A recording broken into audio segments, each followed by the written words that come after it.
Hello everyone and welcome back. तो आज हम डिस्कस करेंगे एचपीएसएससी का प्रीवियस ईयर क्वेश्चन पेपर, जिसका मैं डिस्कस कर रही हूँ कंप्यूटर सेक्शन। स्टार्ट करते हैं क्वेश्चन नंबर फर्स्ट के साथ।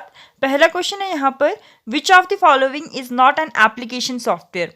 तो इसमें से कौन सा एक एप्लीकेशन सॉफ्टवेयर नहीं है। तो एप्लीकेशन सॉफ्टवेयर कौन सा नहीं है, ऑप्शन डी करेक्ट हो जाएगा, that is turbo C compiler. ये कौन सा सॉफ्टवेयर है आपके पास, सिस्टम सॉफ्टवेयर। बेसिकली दो टाइप्स के जो आपके पास सॉफ्टवेयर है, एक है एप्लीकेशन सॉफ्टवेयर और एक है सिस्टम सॉफ्टवेयर। तो सिस्टम सॉफ्टवेयर में कौन कौन से आते हैं आपके पास, ऑपरेटिंग सिस्टम्स, जैसे फॉर एग्जांपल आपके पास विंडोज़ का हो गया, कोई लिनक्स हो गया, अबंतु हो गया, ये सारे क्या हैं आपके पास सिस्टम सॉफ्टवेयर्स। डन। और जो कंपाइलर्स होते हैं आपके पास, वो भी क्या आते हैं आपके पास, सिस्टम सॉफ्टवेयर। फॉर एग्जांपल आपके पास ये हो गया टर्बो सी कंपाइलर हो गया, या फिर किसी और turbo C plus plus compiler हो गया, ये क्या है आपके पास सारे सिस्टम सॉफ्टवेयर्स। डन।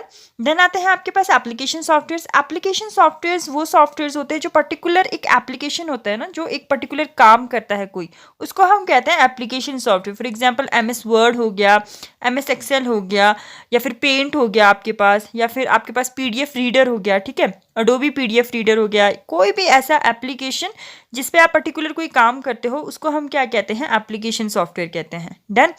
उसके बाद आते हैं आपके पास एंटीवायरसेस। एंटीवायरसेस को वैसे तो आप यूटिलिटी सॉफ्टवेयर कहते हो, लेकिन कभी कभी ये जो है वो सिस्टम सॉफ्टवेयर के अंडर भी आ जाते हैं। फॉर एग्जांपल कोई भी एंटीवायरस पूछा गया है कि ये किस टाइप का सॉफ्टवेयर है, अगर वहाँ पे यूटिलिटी सॉफ्टवेयर दिया गया है तो हमेशा एंटीवायरस क्या होगा, एक यूटिलिटी सॉफ्टवेयर ही होगा। लेकिन यूटिलिटी नहीं है वहाँ पर और सिस्टम सॉफ्टवेयर दिया गया है, तो वो सिस्टम सॉफ्टवेयर के अंडर भी आ जाता है। डन।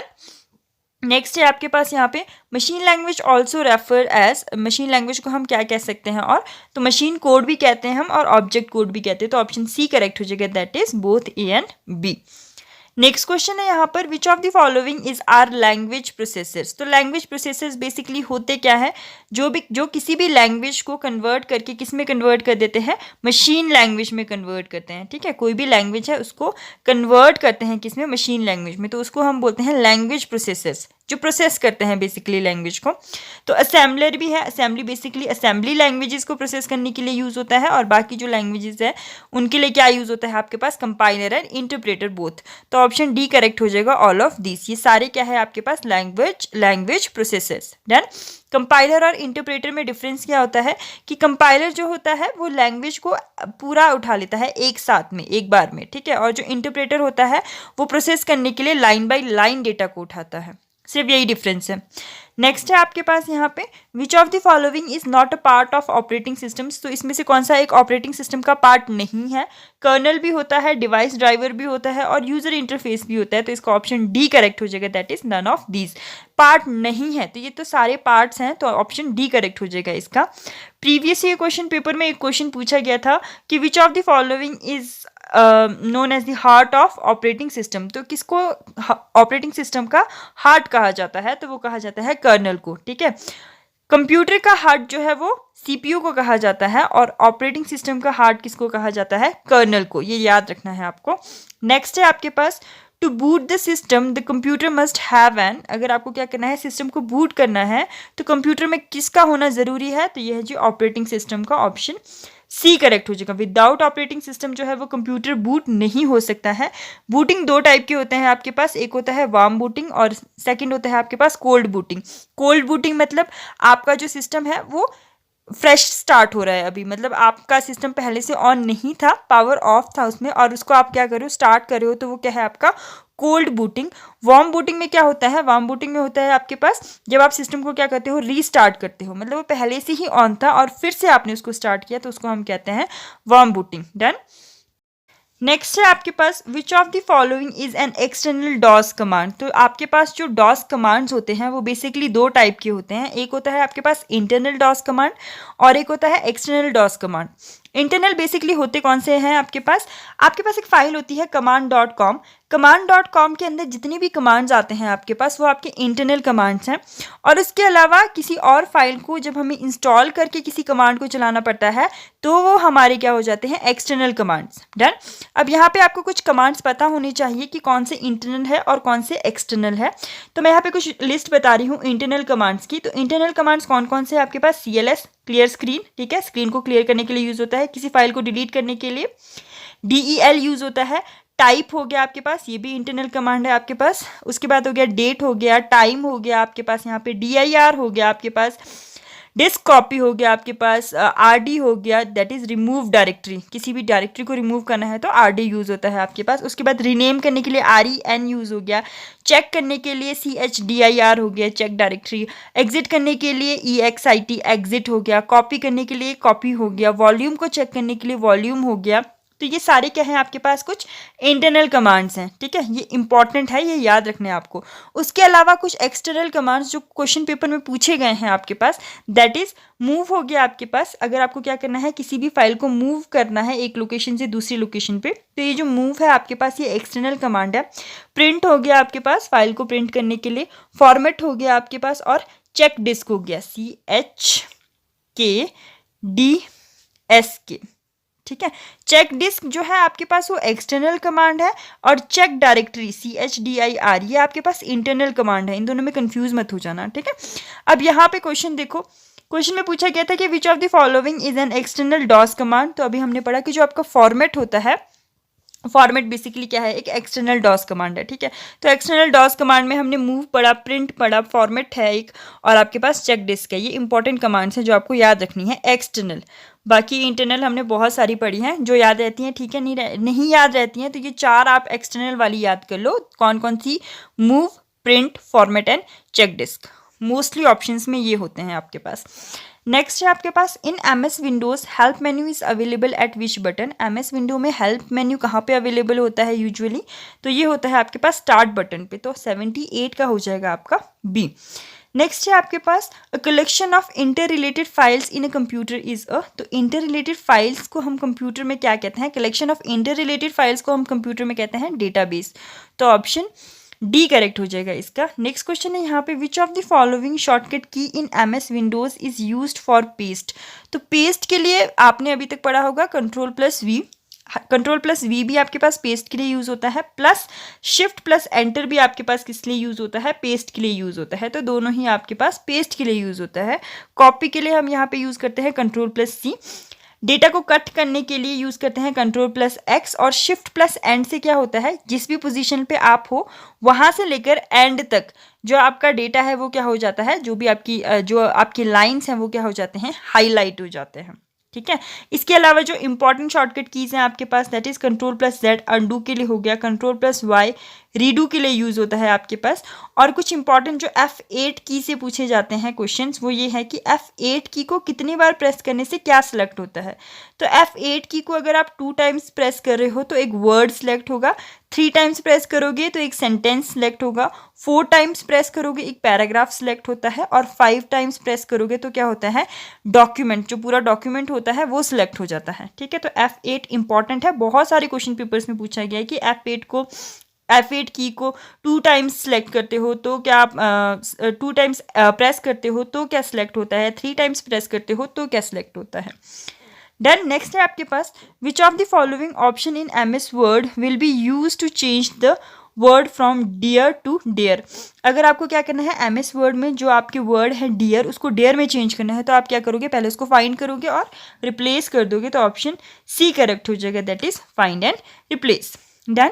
नेक्स्ट है आपके पास, formatting in MS Word is performed on. जो आपका फॉर्मेटिंग है MS वर्ड में वो किस किस पे परफॉर्म होता है, तो वो टेक्स्ट पे भी होता है और टेबल पे भी होता है, तो ऑप्शन C करेक्ट हो जाएगा, that is both A and B। Next question है, which of the following line spacing is invalid in MS word.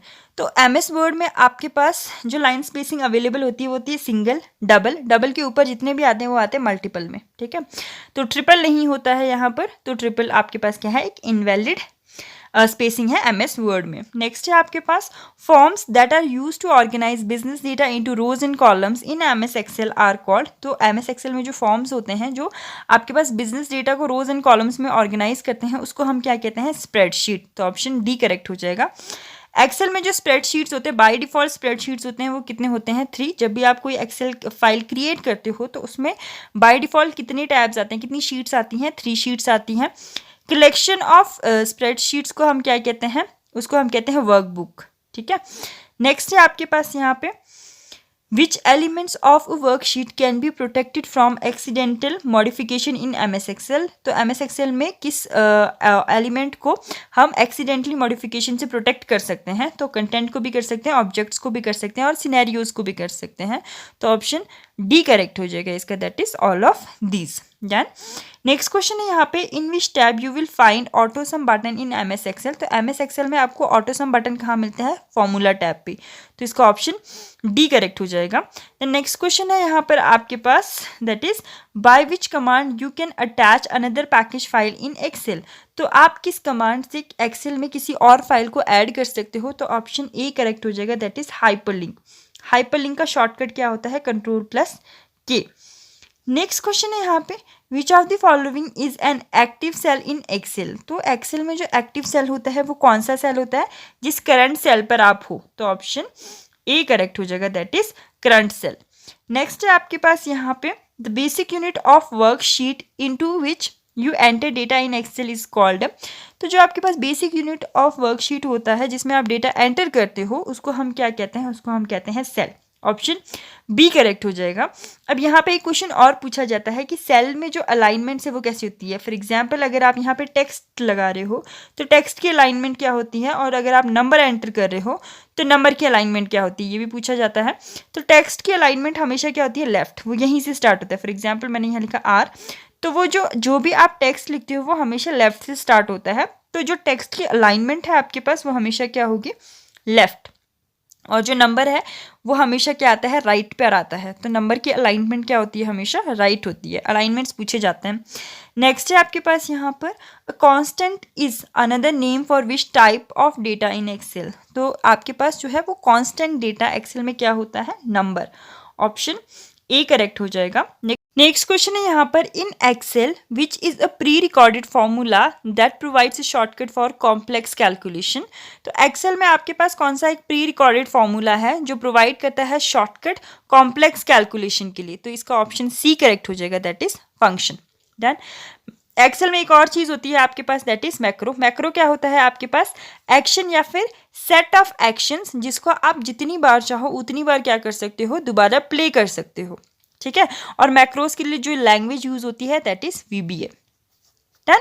Next question है आपके पास, slide is a feature of. Slide किसका फीचर है आपके पास? MS power point का। तो option D correct हो जाएगा, that is MS power point.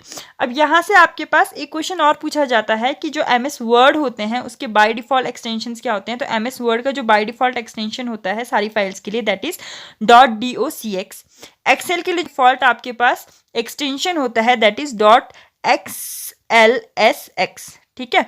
और पावर पॉइंट के लिए क्या होता है? .pptx।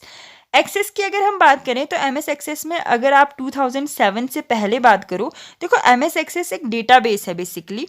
तो 2007 से पहले जो है, उससे पहले वाले वर्जन में जो आपके पास यहाँ पर MS एक्सेस का एक्सटेंशन होता था वो होता था .m। डेटाबेस है तो DB।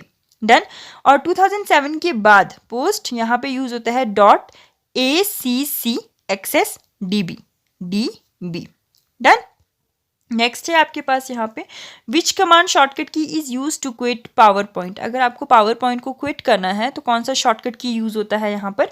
तो ये होता है जी आपके पास A Alt+F4। डन। F7 यहाँ पे दिया है। F7 होता है आपके पास, अगर आपको स्पेलिंग चेक करनी है तो स्पेल चेक के लिए क्या यूज करते हैं हम? F7 शॉर्टकट की। और Shift+F7 होता है आपके पास थेसर्स के लिए। थेसर्स बेसिकली क्या है? अगर आपको क्या करना है, किसी भी वर्ड का ऑल्टरनेट वर्ड मतलब सिनोनिम यूज करना है तो आप यहाँ पे किसका यूज करते हो? थेसर्स का यूज करते हो। डन। नेक्स्ट क्वेश्चन है आपके पास, which key on the keyboard can be use to view slide show. अगर आपको क्या करना है, स्लाइड शो को देखना है आपके पास पावर पॉइंट में, तो कौन सा की यूज होता है यहाँ पर? तो ये यूज होता है आपके पास that is F5। Option C correct हो जाएगा। ठीक है। अब यहाँ पे जो F5 होता है वो आपके पास स्लाइड शो को स्टार्टिंग से स्टार्ट करता है। ठीक है। तो अगर स्टार्टिंग से स्टार्ट करना है तो आप यहाँ पे क्या करोगे? F5। अगर आपको वहां से स्लाइड शो स्टार्ट करना है जिस करंट स्लाइड पर आप हो, उसके बाद आपको स्लाइड शो स्टार्ट करना है, तो यहाँ पे होता है आपके पास Shift+F5। ठीक है। अगर स्टार्टिंग से स्टार्ट करना है तो सिंपल F5। अगर आपको करंट स्लाइड से स्टार्ट करना है तो Shift+F5। और अगर आपको प्रेजेंटर व्यू में स्लाइड शो देखना है तो Alt+F5।